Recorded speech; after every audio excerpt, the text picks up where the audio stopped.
Fidel's legacy is an enduring tradition of authoritarian rule in Cuba, a country that is almost still a relic of the Cold War period, a country that has enormous potential that's unrealized in terms of its economy, in terms of becoming, one hopes, a democratic state in the Western Hemisphere. It's a long way from that. His legacy is an enduring, still authoritarian regime and socialist economy in a country long after the rest of Latin America has transitioned away from dictatorships to democratic rule and to more open economies. The revolution, in a sense, dies with Castro when he does, because there's no one who has the charisma or the international standing to move it forward. It becomes, which it already is, an institutionalized revolution, a bureaucratized revolution that has an ideology that overlays everything, but also an overlaying authoritarian model that that coexists with the sort of ideal that Fidel Castro for many years tried to promote of a socialist revolution, creating a Marxist state that is a better system than one offered by liberal democracy or other kinds of systems in Latin America and around the world. The succession of Raúl Castro to power doesn't necessarily mean a transition into any kind of a new system, and it's yet to really be seen to the extent to which Raúl Castro is going to undertake substantial reform. He's already taken some steps in the economic area. I think most people predicted that this would be the area that he would begin to work in. There's a lot of pressure in Cuba for better living standards for people to be able to make money, to keep money, to spend money, for better housing, for better diet. And Raúl Castro is responding to that. At the same time, he's very unlikely to make any kind of changes in the political structure. The model of an authoritarian, again, regime with the army, the security apparatus, the Communist Party being the key institutions that hold control in Cuba. So he's making some changes in the economic area, loosening up the economy to allow for greater private participation from Cuban citizens, which doesn't mean that the state organized economy is going to be dismantled or anything of the sort, but he's looking for initiative to allow for greater productivity, to release some of the tension in society, to allow, for example, in the agricultural area, much more private initiative, although it's not private ownership, it's usufruct right to be able to grow and sell agricultural produce. He is allowing changes to be made in the wage structure as an incentive for people to work harder, to reward those who make a larger contribution in society.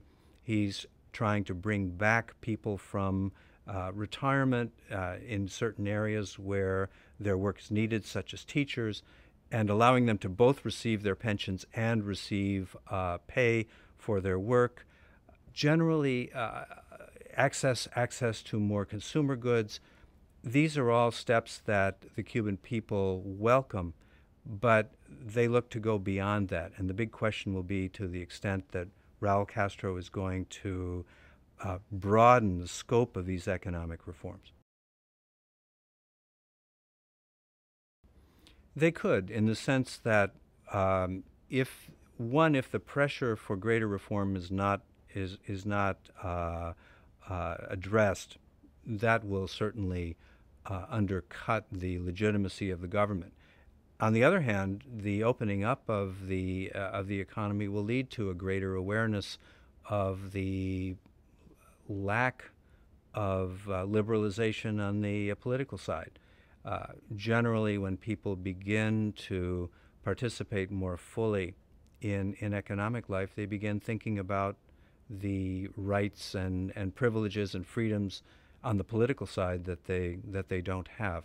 It's it's hard to say because the system has been so closed for so many years that there could be a hidden dynamic there that is difficult to predict. The passing of the torch to Raúl Castro has certainly not changed U.S. relations with Cuba up until this point, and there's no indication whatsoever that in its waning months the Bush administration would make any changes to the policy of a very strict opposition to the Cuban government, and with all of the U.S. Limitations on commerce and interchange in place. That isn't going to change. The big question is, what will U.S. policy be into the next administration? Will it be a policy that tries to take advantage of possible openings with the Cuban government to seek avenues of dialogue, or will it be a continuation of a very long-standing policy of standing apart from the Cuban government and not engaging it? The goal always has to be to promote democratic change in Cuba. I don't think there's much debate on that issue. The big question is how to best bring about democratic change. Up until now, there's been almost no progress in Cuba. This is a very long-standing regime, and it's shown no interest whatsoever in opening up politically. And U.S. policy has not helped to promote a democratic transition in Cuba. So the question is, what can the United States do to promote this?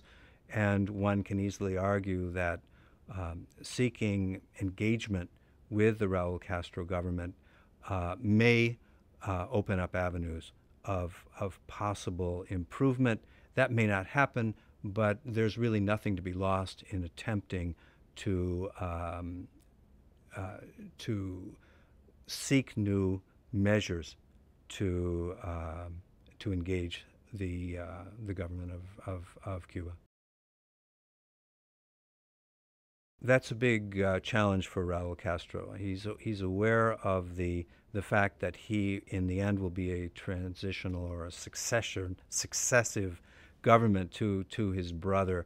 With him, probably the end of the old revolutionary cadre is done. So the question becomes, what kind of system will then remain in place? There's a lot of pressure to keep the authoritarian regime in place from within the armed forces, the security apparatus, the Communist Party. There's overwhelming power in the hands of Raúl Castro.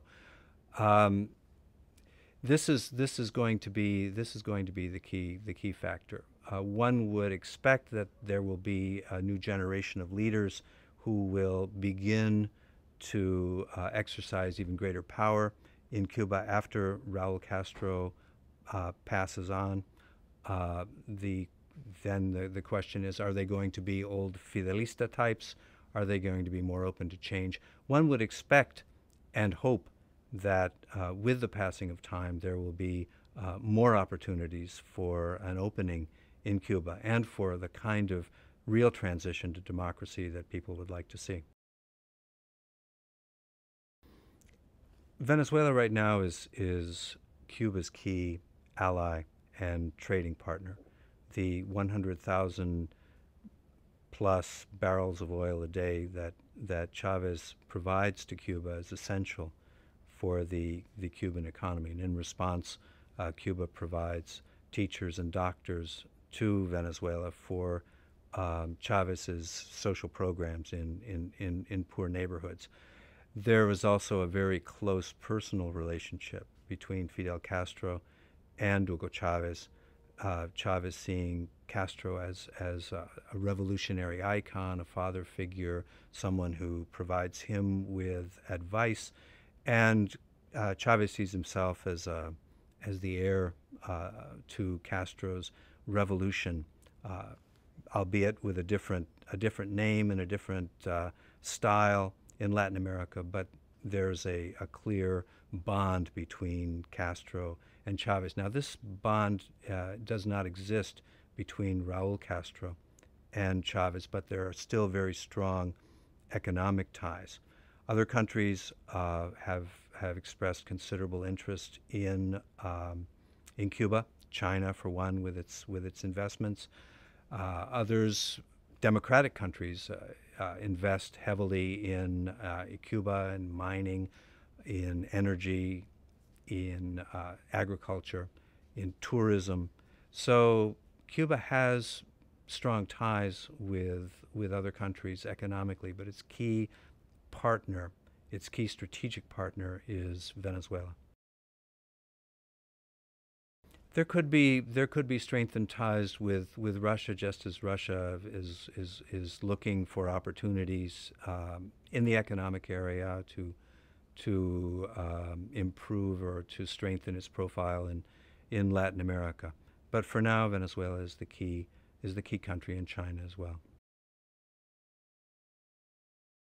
The food crisis is causing the same kinds of problems in Cuba as in other countries, with especially in a system that's so highly subsidized and where the government plays such a large role in production and distribution, which means much larger costs, which means fiscal problems for the Cuban state.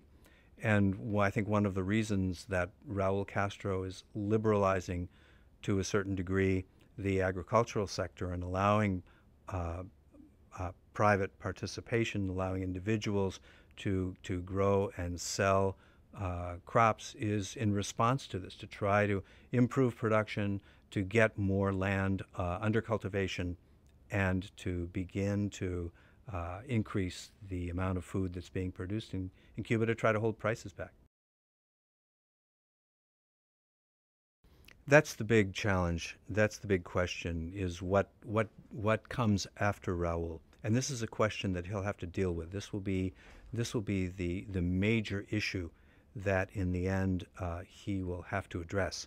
For now, he is undertaking his economic reforms to strengthen his position. He has put in place a team of loyalists in key positions that will support him. He has the support of the army, he has the support of the party. So for now, he's in a position to be able to attempt reforms, and we'll see how broad those reforms will end up being on the economic side. And the longer term, clearly, he is not going to be in power for many years. He will have to deal with the transition issue. And the people of Cuba will be looking for new blood. Who will that be? What kind of system?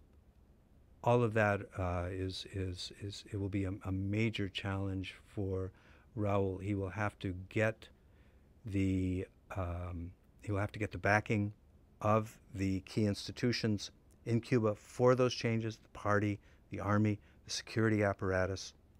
But the decisions that are made in setting up the transition will be important, will be essential for the future of the regime. Whether or not he can keep the current regime in power, the revolutionary authoritarian model, or if it's going to be something that will have to open up. There are Fidelistas in the ranks who are younger, and who are members of the government, important members of the government.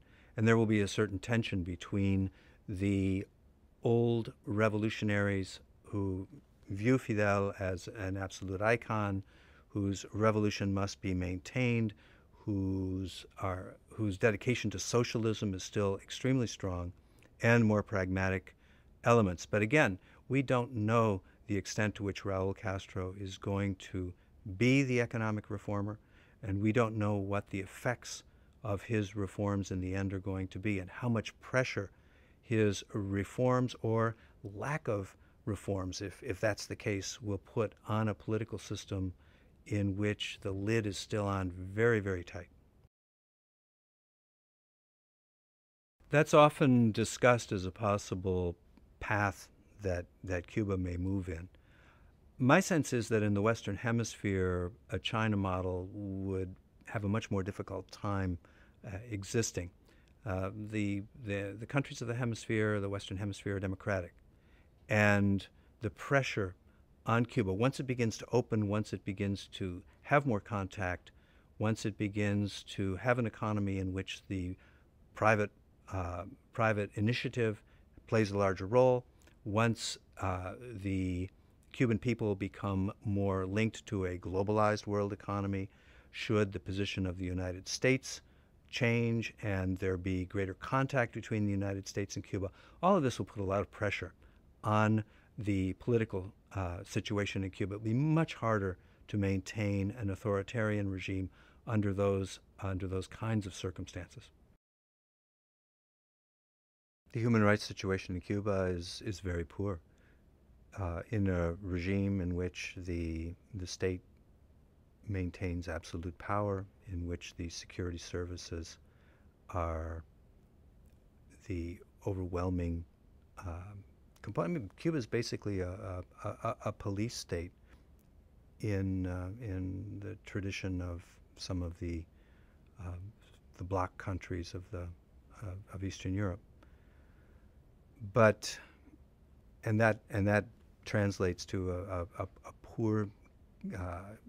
poor civil rights situation, very, very limited, if any, political rights as we would know them in a liberal democracy, and a human rights situation that's very difficult. Repression of dissidents, limitations on free expression, all of the kinds of rights that we would take for granted in a democratic society are strictly controlled by the state in Cuba.